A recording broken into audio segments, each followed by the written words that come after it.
What would you recommend to a family member or an individual who has been diagnosed with MND or ALS, as we call it, or Lou Gehrig's? As far as support, or? I guess, yeah, that's a very broad question, so many things. I'm sure they can read up on what to expect physically, but I think maybe emotionally, what would you recommend to someone? I think emotionally, try and keep your humour there, or try and keep yourselves as much as possible.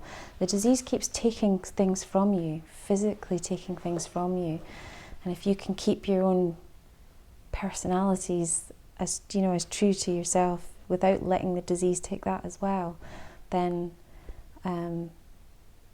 it can make life bearable, it can make life easier. And also do ask for help before you're absolutely exhausted and on your knees. It's hard to ask for help. I don't know what that is about our human nature, but sometimes we find it easier to struggle on and cope than to just ask the nearest person for help.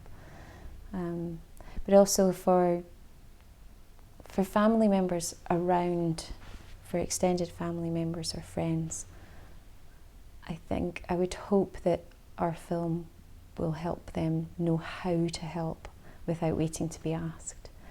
I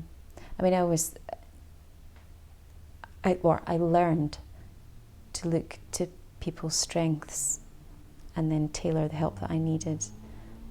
So ask directly for, somebody's good at cooking, could you cook us some dinners and bring them along? Or, I had an auntie who was she knew her classical music a lot better than I did, and Neil was really struggling to get to sleep some nights, and we only had a little bit of music that he found soothing, and he was starting to get too used to that. So I asked her, I don't have time to trawl through music looking for something that Neil might find soothing. Would you do that for me? Would you send it to me? And that, that little thing can really improve quality of life. Anything that takes time for a carer, bills, accounts, cooking, cleaning, anything like that will give you another 5 minutes with your family, your child, your partner who's suffering or who's, needing to speak to you. That's invaluable.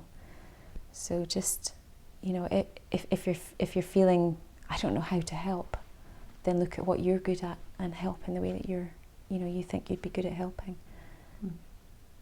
Well, I remember one time someone else telling me about someone that was faced with a life-threatening disease, and I said, oh, that sounds terrible. And the person stopped me and they said, well, what that person needs is your empathy, not your sympathy.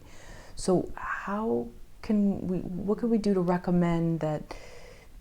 It's a fine line, because you don't want to feel sorry for someone, but at the same time you want to show that support. Just remember they're the same person. Even though they've been given some terrible news, they're the same person. They're still going to laugh at the same things that you were laughing at last week with them. They're still going to enjoy the same things. They haven't physically changed as people. They haven't, I think certainly sympathy is a difficult one, because I did find it incredibly hard if I was, getting through a day by day, and then somebody else came to my door and started crying. I found that quite hard.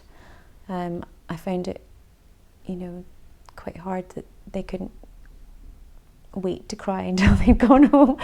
But everybody's different, and I did cry in the beginning, but I quickly had to learn to manage our situation and be the strong one. So, it is hard for somebody that's looking from the outside and thinking just instantly, that must be terrible, that must be awful. But actually, when you look at death, it's not perhaps because I had Oscar and I experienced the birth thing so close to Neil's diagnosis, I find it very hard that we really celebrate one and we don't celebrate the other when essentially they're the same thing going in opposite directions. And we find one really, really hard to deal with and then the other one completely excited and celebrated. When, you know, birth's not always the happiest for everybody either, but I think universally we think that one's awful and one's great.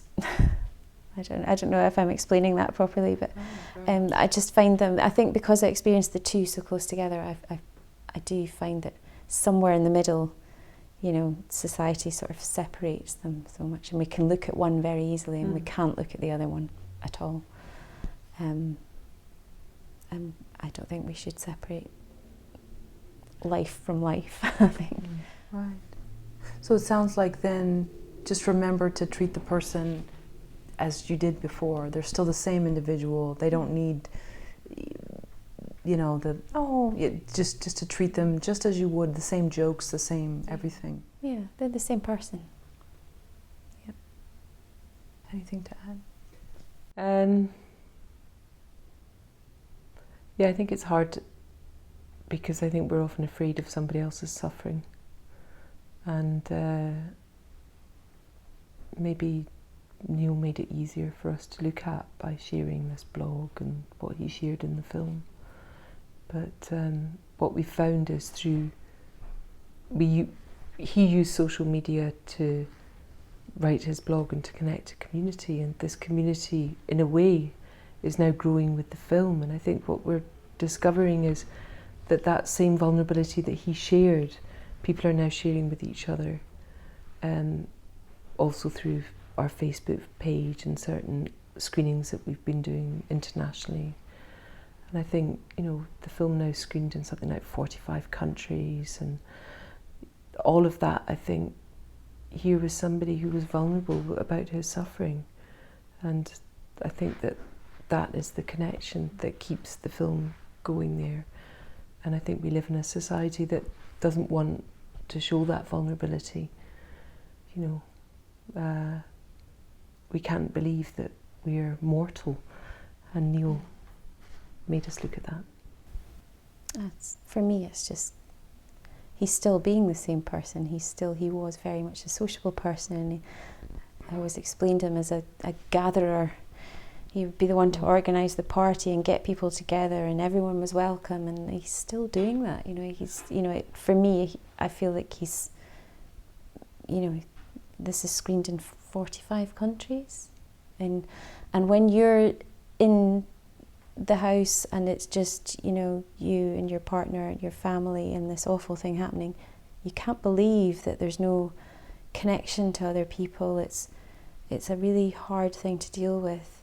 You feel like nobody knows about this disease, nobody knows what's going on in your house, and actually when people start talking, you do find that there is a lot of empathy and community, and you're not going through it alone. And I think that's what's fantastic about the film, really, as well, is that he's still bringing people together, which is lovely. And not just people from the ALS community. I hate calling it community, but the fact that people are, you know, taking a lot about life from the film is fantastic.